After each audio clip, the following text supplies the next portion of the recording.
ઉત્તર ગુજરાતના ભાગમાં પાટણ સમી હારીજના ભાગો, આ ઉપરાંત મહેસાણા ભાગો, બનાસકાંઠાના ભાગો, પંચમહાલના ભાગો, સાબરકાંઠાના ભાગોમાં સવારના ભાગમાં ઠંડી રહેવાની શક્યતા રહે છે. લઘુત્તમ તાપમાન 12 થી 15 ડિગ્રી સેલ્સિયસ જેવું થઈ જવાની શક્યતા રહે છે. અને લગભગ અમદાવાદ અને ગાંધીનગર મધ્ય ગુજરાતના ભાગોમાં 16 ડિગ્રી સેલ્સિયસ આસપાસ લઘુત્તમ તાપમાન રહેવાની શક્યતા રહે છે.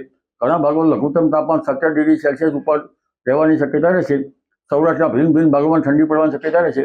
રાજકોટના ભાગમાં સવારના ભાગમાં ઠંડી પડશે, પરંતુ ધરતી તપતા દિવસના ભાગમાં આકરો તડકો નીકળતા મહત્તમ તાપમાન 31-32 ડિગ્રી સેલ્સિયસ ઘણા ભાગોમાં થવાની શક્યતા રહે છે. જેના કારણે દિવસના ભાગમાં લગભગ મધ્ય ગુજરાતના ભાગમાં, અમદાવાદ જેવા ભાગોમાં દિવસે પંખા ચાલુ કરવા પડે તેવી સ્થિતિ થઈ શકે અને ગાડીમાં એસી ચાલુ કરવું પડે તેવી સ્થિતિ હમણાં થવાની શક્યતા રહેશે. જ્યારે કોઈ મજબૂત પછી વિકસો આવશે પછી ઠંડક રહેવાની શક્યતા રહેશે. 22 ડિસેમ્બર બાદ 20 ડિસેમ્બરથી 22 ડિસેમ્બર આસપાસ પછી મજબૂત પછી વિક્ષોપ આવતા 22 ડિસેમ્બર બાદ ઠંડી પડવાની શક્યતા રહેશે. જી.